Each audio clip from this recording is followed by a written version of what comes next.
Hey, good morning. Hey, if you're new, really glad you're here. I'm Charlie, the lead pastor here. If you're joining us online or here in the room, again, really glad that you are here. Normally, it is not conducive to my Sunday morning life to be outside for 3.5 hours on a Saturday night screaming my head off, but nonetheless, I was there last night at the night game, and normally I wouldn't be, but our middle daughter, Lauren, she was on the field doing a presentation at halftime, and I have a picture. Student government of the University of Arkansas president, Lauren Lofton, was there making a presentation, which was really cool. So we were there. So I was screaming my head off because if you're going to be at the game, you might as well be there. So I'm going to go ahead and move the water from emergency position B to A here because I will give out on you at some point. Through a fortunate set of circumstances, our seats, we ended up sitting here, which was really nice. And in the fourth quarter, I'm telling you, if you watched it, there was a punt return. That dude was running right at us. He's like, we can hug him. He was just right there. And he's like, bro, I want to see a picture of that. Like, well, I don't have a picture of that because I was in the moment. But apparently our friend Mallory and my daughters thought it was great. Hey, we should just take pictures of him because of whatever this spectacle is. They were taking pictures of it. So there you go. And lastly, I feel like this is a little point of etiquette that is really important to me. We may add it to our connections material at some point. If you go to the game, you do not leave until it's over. It does not matter if we're winning by a lot, losing by a lot, or somewhere in between. You stay to the very end. And you may think, how do I know when it's over? You know when it's over, right time. Last pick. The singing of It's Hard to Be Humble. You have to stay game's not over until you sing It's Hard to Be Humble. They sing it twice. You can start walking out on the second one, but you have to be singing and doing the woos as you're leaving. If you don't know what I mean, it's okay, but write it down in case you ever do go to a game. And so as you know, if you just even from this, if you've been around here a little bit, that I really am passionate, really like Arkansas Razorback sports. Basketball really is kind of the core of what I love. I'm in this group text with some guys where we just kind of rant about it and we kind of talk about sports a lot, and I love that. But I was in multiple text groups the other day, just kind of texting back and forth. And my wife's like, "Who all are you texting?" And it kind of hit me, and I kind of was like, "Honey, I'm a Renaissance man." He's like, "What?" And I was like, "No, see, I'm in this group. I got a lot of things going on right now. I'm texting in the hog text, right? But I've also been in this other text with a different group of guys where we talk about Marvel movies and Star Wars all the time. And so I'm carrying my own in there. I know about that. So I got that. I'm telling you, Heidi, there are not many people who could work both of those. But in addition to that, Heidi, and you can imagine what it's like being married to me. It's like, it's not even that, Heidi. In the group text that I've got with our daughters, we were having a discussion just the other day about why Harry Styles spit on Chris Pine. And if you don't know what I'm talking about, you're not a Renaissance man, right? And so I did. It's like I like a lot of different kinds of things. I mean, there's some things that are the most important to me, but I like a lot of things, and I'm into a lot of things, really for a lot of reasons, because I want to be into the things that you're into. To me, what my friends and the people that I'm around, what they like, I want to like that too. And I want to be able to talk with you about the things that you like. And so it's important for me, I feel like, not just in my job, but just part of my personality. Like I really want to be able to, whatever it is your thing, I want to be able to talk about it. Man, and I want to be genuinely interested in it. It's important to me to be knowledgeable and interested in the things that you're interested in, because I think that is a significant way to show love to people, and it's just been really important to me. There's just a few things I still just coffee. I don't get it. I don't get it. I want to get it. I don't get it. I remember the time we didn't have Onyx coffee that one Sunday, and y'all almost burned the church down. It was really weird. I don't get it, but I understand it enough. Like, hey, we'll always have Onyx coffee. Those kinds of things. Car racing, I don't quite get that. But even so, I don't know enough to ask questions, I guess. But I feel like I just want to be able to do this. And I was thinking about this as we're walking our way through this series. As we're walking our way through this series, and it's called Known, and we're just kind of talking about our real need to kind of create real, authentic communities where everybody here in the church has a group of people that are like, these are my people. And they've got me and I've got them. and I feel well connected. And over the course of these weeks, and we got one more week after this, we'll wrap this series up, a couple of things that we're trying to do. If you've kind of been on the fringes of the church, we're really trying to draw you in to say it is important for you to come and experience real community with one another. We're trying to draw you in.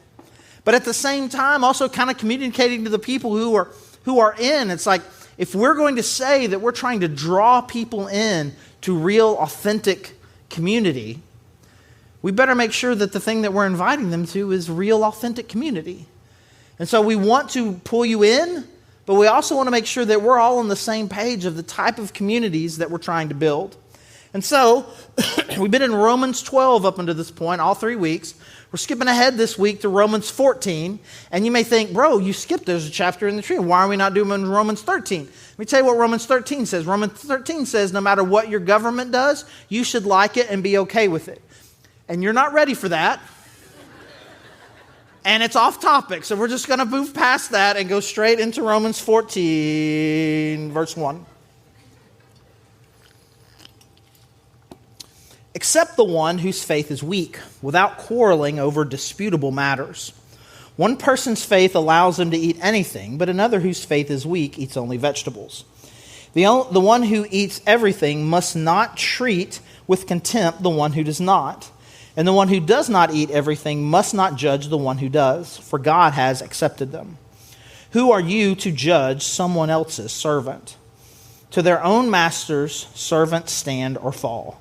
And they will stand, for the Lord is able to make them stand. All right, let's make sure we understand kind of what we're talking about here. There's another verse. This passage I think is really important. Basically, he's talking about, hey, there's kind of some controversies on what Paul would kind of call really just kind of secondary, if not secondary, like tertiary kind of issues that really don't really matter. And one of them about what is it appropriate to eat. I mean, there were some diet restrictions in the Old Testament. Some people thought it was really, really important to hold on to those. And Paul's like, I don't think so. And then there were some things like certain types of meat that you shouldn't eat, according to some people, because they were used in sacrifices to idols. They would sacrifice this meat to an idol and then they would sell it, or you go to somebody's house. Can you do that? And they would have all these controversies. And Paul's like, well, listen, stop these things. Accept one another. One person has strong faith where they recognize kind of the real implications of the gospel, which is kind of free from this, and other people don't. And the people who have the stronger faith accept the people who are weak. This is what they think that God wants from them, and you should love them. And the people, and hey, if you're still in this place where you feel like you need to follow these rules, you need to accept and love the people who believe that they're now free, and stop being people who are quarreling over this, because it is not your place. Each one of you is a servant of God, and their favor depends on what their master, who is God, what he thinks of them, not what you think of one another. And so you need to stop this. Then he talks about this some more, and he kind of ends up with this phrase, this verse, verse 13. Therefore, let us stop passing judgment on one another. Instead, make up your mind not to put any stumbling block or obstacle in the way of a brother or sister.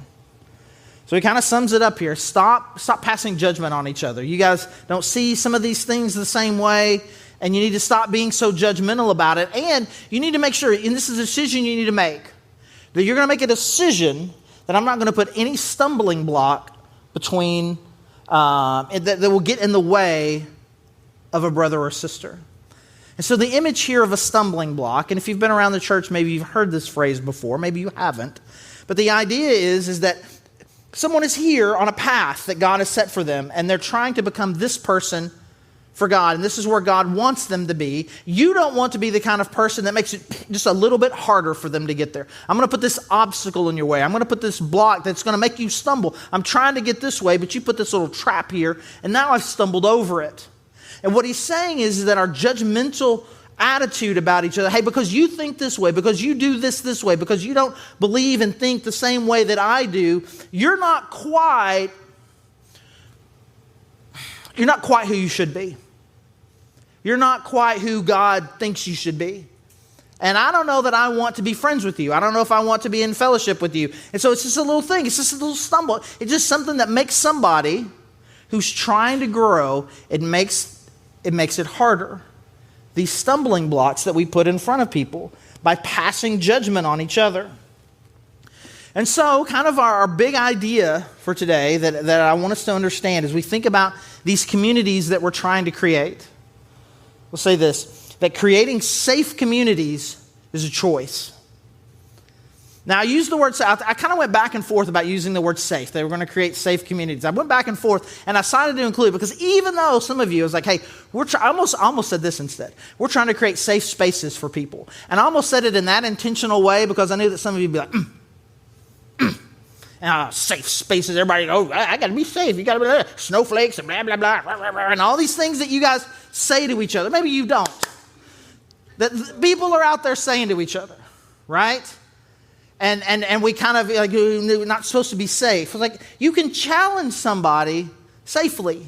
You can create environments where they are loved and accepted and still challenge people's ideas. But what we're trying to do, what God has called us to, is to have a place. But you belong out there on the outside. You come in, you still feel like you belong. You come in here, you still belong. That no matter where you are, no matter where your heart is currently, where your mind is currently, whatever it is you're thinking, like, this is a safe place for you to take that next step. And we do not want to be the kind of place that is going to intentionally make it a little bit more difficult for you to find the next thing that God has for you, to have the growth that you need to have. Well, we can't have people like that. We can't have people who think like that, who vote like that. Because if you've not at least gotten to this point in your maturity and your growth, then we can't have you here. And so we put obstacles and we make it just a little bit harder for someone to grow. Because we've decided, what Paul says, in these kind of disputable matters, these things that they're not the essentials, the meaning of Jesus' death on the cross, the very nature of God, the very nature of who Jesus Christ is. We're not talking about these things that are essential to our real understanding of the gospel. In fact, most of these disputable matters are things like, well, we understand that all of this is true, and if all of this is true, how am I supposed to live? And there's some disagreement about some of these things. And if it's a disputable matter, let's make a decision to not fight about it, because that's what he says. Instead, make up your mind not to do this. You may think you can't help it. Oh, I'm just passionate about this. It's important to me. But Paul is saying this is a decision that you're making. I am making a decision to create a space where someone feels unwelcome because they don't think a certain way, they don't act a certain way. He said, but you can make a decision. Make a decision in your mind. Make up your mind. I'm going to decide this. I'm going to decide that I'm not going to fight about disputable matters. And that phrase, disputable matters, is doing a lot of heavy lifting there. What is a disputable matter? Because there's going to become a little point here a little bit. I'm going to give you a list, some examples of things that could be considered disputable matters. And there's at least one or two of them you're going to be like, that's not a disputable matter, bro. And then I'll be like, okay, well, let's just make it a disputable matter what the disputable matters are. Right? And let's make a decision to say that, how about this? We're going to give deference to the idea that, if possible, we're going to be at peace with each other, which we talked about last week. And we're not going to choose to fight about things when we could just as easily choose not to. Because when we don't make a big deal about disputable matters, it allows us to be even more focused on the things that matter the most. And then trust that God, in His timing, will get them from here to here, and I'm not going to make it any more difficult by putting this obstacle in front of them. There's another passage in 1 Corinthians 9 where Paul talks about some of these same kinds of ideas, and he says some of the things that I want to talk about just a little more clearly. So I want to go to this one too in 1 Corinthians 9, starting in verse 19.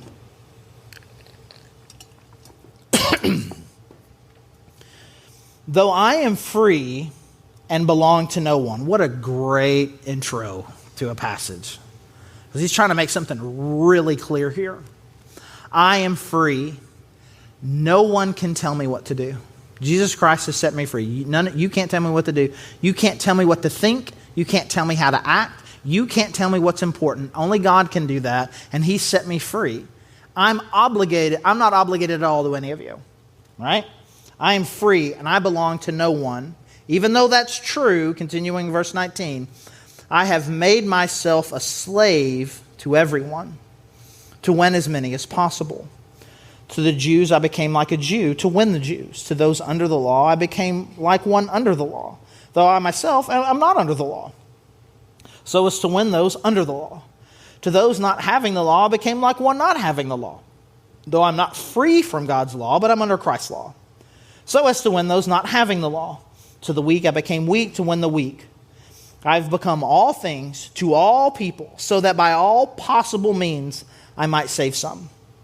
I do all this for the sake of the gospel, that I might share in its blessings. No matter what your background, hey, what's your background? Like, did you kind of grow? You grew up Jewish, huh? And you still following the law? I grew up like that too. I was a Pharisee even. Did you know that? I was a Pharisee. Yeah, I understand. Man, the law's really, really cool. It really kind of helps provide some structure to your life. Oh yeah, okay, yeah. I still do that too. I see. Oh yeah. But did you know about Jesus? Did you know what Jesus did? And you're talking to somebody else. It's like, man, I don't even know. I see those Jewish people and they're doing those things with the sacrifices and the things that they do seems kind of weird. It's like, I know, right? It is a little bit weird. I imagine you would think that is quite weird. And you know, I kind of grew up like that, but you know what? Like when I started believing in Jesus, I realized I was kind of free from that. And so no matter where these people were coming from, Paul's like, I would focus on the thing that I had in common with them. Our mutual understanding. I would be one of them. And I would be with them, and I would be like them, and I would talk like them, so that but by all different ways, lots of different ways with lots of different people, I can reach them. They can understand me, and I'll communicate with them on their level in the way that they think, so that in different ways I'll be different, so that in a lot of different ways with a lot of different groups of people, a whole lot of people can find Jesus Christ. I don't have to do this. I'm not obligated to do this. I choose to do this. So these are the type of communities that we want to have. There's a lot of different people here in this room. A lot of different backgrounds. Think a lot of different things. A lot of different worldviews. A lot of different perspectives. And more people keep coming in the door that are very different. And we want to be the type of community that says no matter who you were when you came in, this is a good place for you to find Jesus. This is a good place for you to find hope with God. This is a good place for you to grow and become the person that God has called you to be. There really aren't any prerequisites. And wherever you are, we will meet you right there. So how do we do that? We got a few things that I think will be really important for us to kind of understand if this is the type of communities we're going to have. And the first one, it's very simple. It almost goes without saying, but I made the slide, so I'll say it anyway. We need to know people. We need to know them. How can I meet you where you are if I don't even know who you are? Where'd you come from? What's your background? What do you like? Where did you grow up? Did you go to church? What kind of church? I want to know who you are. We can't have shared interests if I don't know what your interests are. I can't speak to you on your level if I don't know what your level is. I need to know who you are. I need to know what you love, what you're good at. And while I'm already saying things like safe spaces, I'll say this too. I need to know what triggers you. I need to know these things. And I want to be the type of person that says, I want to know you matter in this moment, not me. And that can bring a little bit of fear to some of us. If all I do is care about other people, who's going to care about me? And this is the risk of taking a step and really trusting a community. That I'm going to be real interested in who you are and trust that you will do the same thing with me. Because there is some fear that we have. I mean, the series talking about we need to know people, right? It's like we bring the title here.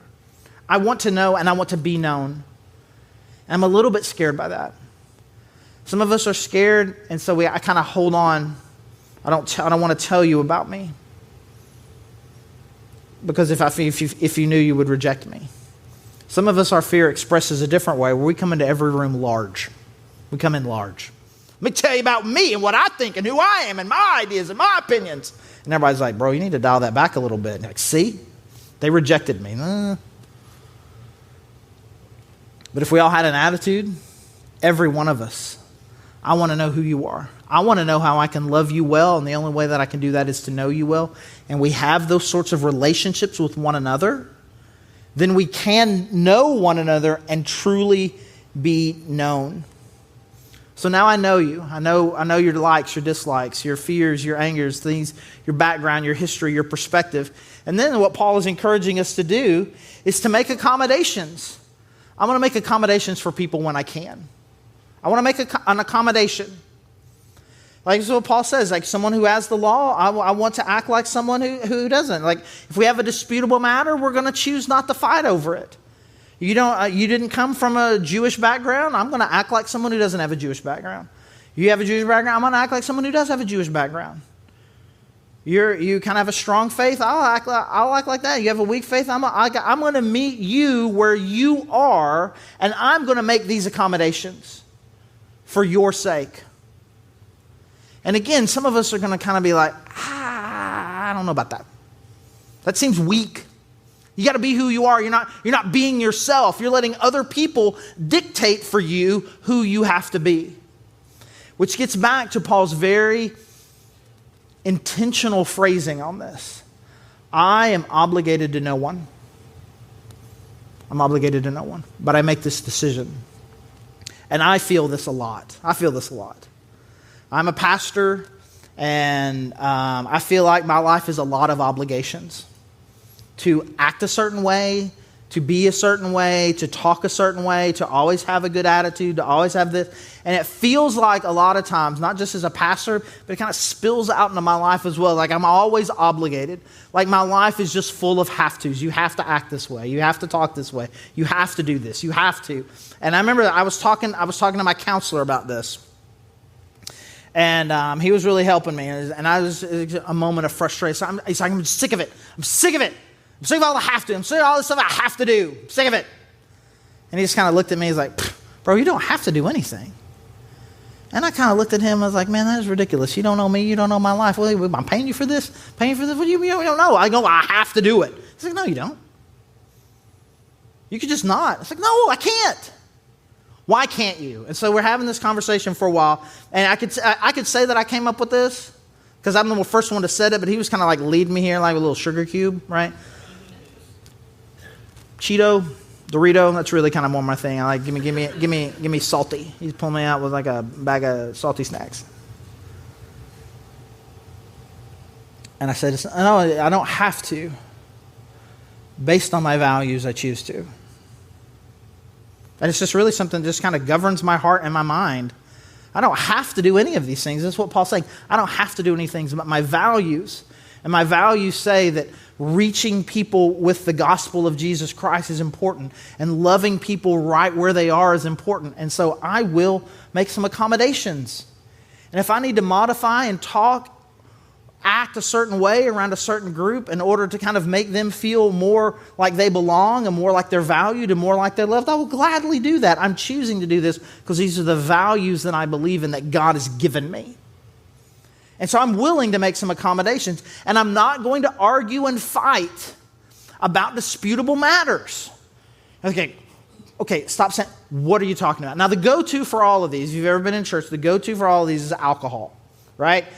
Alcohol is kind of the one that people like to bring up here. It's like you know, when or if is it okay to drink, and how to drink, and how much to drink, and is it okay, and all these things, and it's kind of thing that happens. I'll tell you a story, and it's not as much like that anymore, but it still comes around, and it's important to kind of understand. But let me just tell you a story to kind of throw a wrench into it. I was a pastor in St. Louis for a few years. St. Louis, home of Budweiser, king of beers. Let's just say it's different up there. It's not that far north, but it's different. And it's highly Catholic area. Okay? And let's just say Catholics have a different idea and understanding about alcohol than your typical Southern Christian does. I don't mean anything, I'm not saying anything bad or good. I just say this is very different. So I got this guy, he lives down the street from me. He's coming over to watch the game. And I'm in St. Louis. What's the game? Baseball, right? Big baseball fan for 4 years, right? Because I'm making a comment. This is who we are. He comes over to watch the game. We're watching the game. He brings his own little cooler, and he pulls out a beer, and he hands it to me. And I'm being honest, I don't like the taste of this, right? I don't. What's the right move? What is the appropriate way? What is the thing that I can do in that moment that will not put a stumbling block between this guy and what God's trying to do in his life? And let me tell you, that is very different than the place that I moved to next, a more rural town in Arkansas that is in a dry county. Is a very different thing about what is expected and understood about the way that a pastor is made. Same pastor, same sorts of scenarios, different responses. But there's some other things out there too that are like this. I mean, people like these disputable matters. There's a certain way that a pastor is supposed to teach the Bible. There's a certain way you're supposed to dress. There's a certain way you're supposed to talk. The way you talk about the Bible. There are certain ways that you are supposed to do worship. And the types of songs that you sing. There's a right way and a wrong way. And we fight about these things. Baptism. Hey, do you guys baptize babies? I got baptized as a baby. Do you think I have to get baptized again? These are the questions people ask and that we fight over. Is it okay for a woman to preach? Is it okay for a woman to be a lead pastor, to be an elder at a church? What does the Bible say about sex and when it's appropriate? What does the Bible say about divorce and what does your church believe about those things? Here's one. We all understand that God wants us to take care of the poor. What is the federal government's role in that and what is the appropriate way to vote? Put any of those things in there. I'll give you one more. I'm in the home just having had dinner with a couple, a married gay couple. They cooked us dinner for me and my wife. We're hanging out and we're talking, having a really good time. We get together, we're sitting in their living room, and the phraseology of this was amazing. The first thing out of his mouth was, "You probably noticed that we're gay. What do you think about the gay thing?" And I gave a 5 to 7 minute answer, where most people would have given an answer in 7 words or less. You may think, bro, you went through a long list there. And told a couple of really interesting stories and did not at one point tell us what you did or what you think. No, I didn't. It's not the point of today's message, is it? What I believe about disputable matters. It's not the point. I could give you. I'm not ashamed of any of them. If you've been around here long enough, you probably heard me talk about most of them. That's not the point. I could give you that list, and if I did give you that list, what would you think differently about me? Would I be less of who I am because you and I disagree about those things?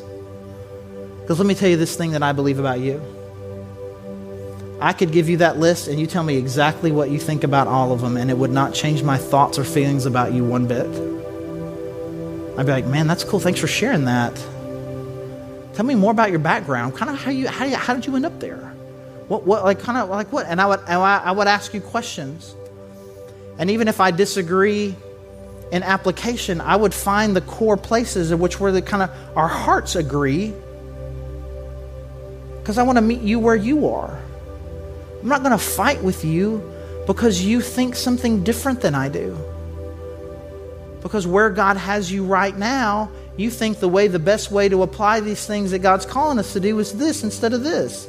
Okay. Can we love each other well? Can we continue to trust and believe the best in each other, even if we have different ideas about these disputable things? Because here's what's really the goal. The goal is this: to help people move forward. That's the goal. Some of us, if you and I disagree, one of us has an immature understanding about what it is that God's called us to. Paul says it. It's like there's people with strong faith who think this and people with weaker faith that think this. Don't judge each other. Hey, there's some people who think that they're still under the law. They're not, but I still meet them where they are. What's his hope? To reach them. We're trying to help people move forward. I could give you a list of 15 of these things, and I will tell you, I'm probably wrong on a couple. I don't know which ones. You probably are too. And how can we really help each other grow to become and have a fuller, more mature understanding of who God is, what the gospel is, and what God wants from my life, than if we are in community together talking about it and accepting each other right where we are and helping each other get to whatever God has for us next. And we cannot get there if we choose at the very beginning of a relationship, the very beginning, get to know somebody, we can't accept that stumbling block. We can't have that here. You're doing that, that's no good. You think that, no way. You vote the wrong way, you act the wrong way, you think the wrong way, you live the wrong way. We can't have that here. And now we've put obstacles between them and the hope and the life of Jesus Christ that comes. But I'm going to make a decision. In my mind, I'm going to decide I'm not going to do that. I'm not going to put any obstacles between people and Jesus. Because I don't want anything that I say or do to keep you from being able to hear the gospel. Because Jesus did these very same things for us. He knows you and he saw you at your worst and he loves you, came right to you, right where you are. Well, did he make an accommodation? Yeah, he did. He became a person, a servant, and died on the cross. Because that was the only way to reach you, was by sacrificing himself for you so that you could be forgiven. And why did he do that? So that you could find hope with God and move forward. And as his ambassadors, this is what God has called us to do as well. Let me pray.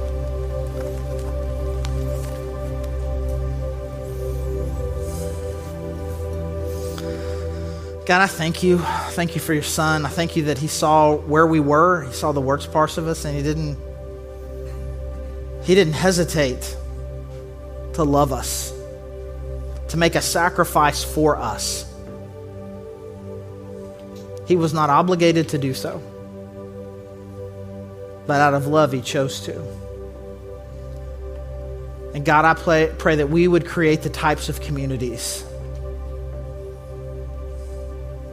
that no matter your background, no matter where that people are right now, they can find the hope and the truth of the gospel. And God, I pray that none of us would be content in our own lives or with each other to stay stuck in something that's not healthy. But God, that through love, we can help one another move forward. And so, God, I pray that the communities we have would reflect that. And God would be drawing in more and more people who are desperate for the hope that comes through the gospel. And again, we're so thankful for your son, and it's in his name we pray. Amen.